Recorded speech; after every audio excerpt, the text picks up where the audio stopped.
Hi grade 9s, I'm sorry this video got a little bit cut off, but I'm going to kind of continue from here.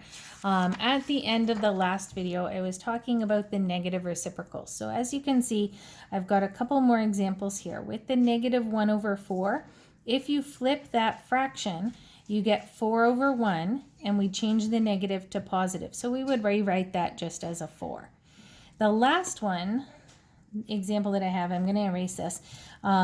If you had just a whole number for your slope and you wanted to find the negative reciprocal, it's hard to flip a fraction if it doesn't look like a fraction.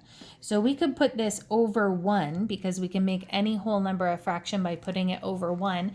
And then when we flip that, we get 1/5 and change the sign from positive to negative. So these are some pairs of negative reciprocals that you can see. And that's what we're going to do in this second question. So as you can see, I kind of kept going a little bit when the video stopped. But if we're going to write down again, what are we given? So I'm given a slope of 3 over 4. So just like in the one above, I write down the slope from the line that I'm told some information about. And remember that the slope is the number multiplied by the x, not the x itself. Don't put an x in there. And instead of, like in the parallel one, we said, given the slope is negative 1/2, I'm going to use a slope of negative 1/2 because parallel means the same slope. Here, I'm going to say I'm going to use the negative reciprocal. So the slope here is negative 4 over 3. See how I flip the fraction? It's upside down. 3 over 4 flips to 4 over 3. And it was positive. Now it's negative. So when I find the y-intercept, that second step in my equation, in finding my equation, that's going to work exactly the same way as in the last one.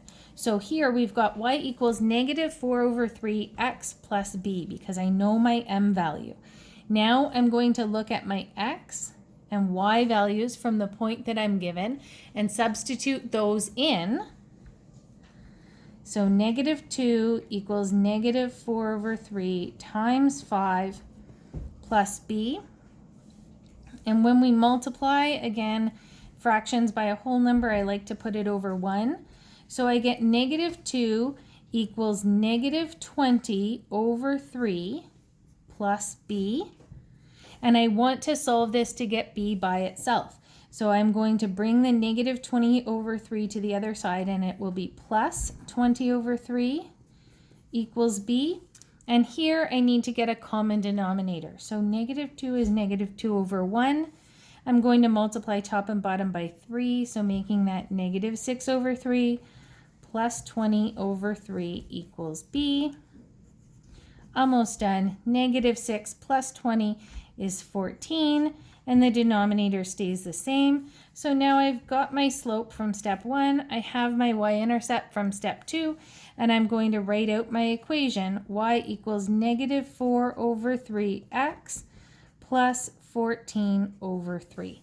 So that's a little bit off the edge of the camera, but that is the equation of this line. So hopefully that's a little bit helpful. Please make sure that you do the handout for the day 6 review. If you have any questions, make sure you post. We can help you out with these.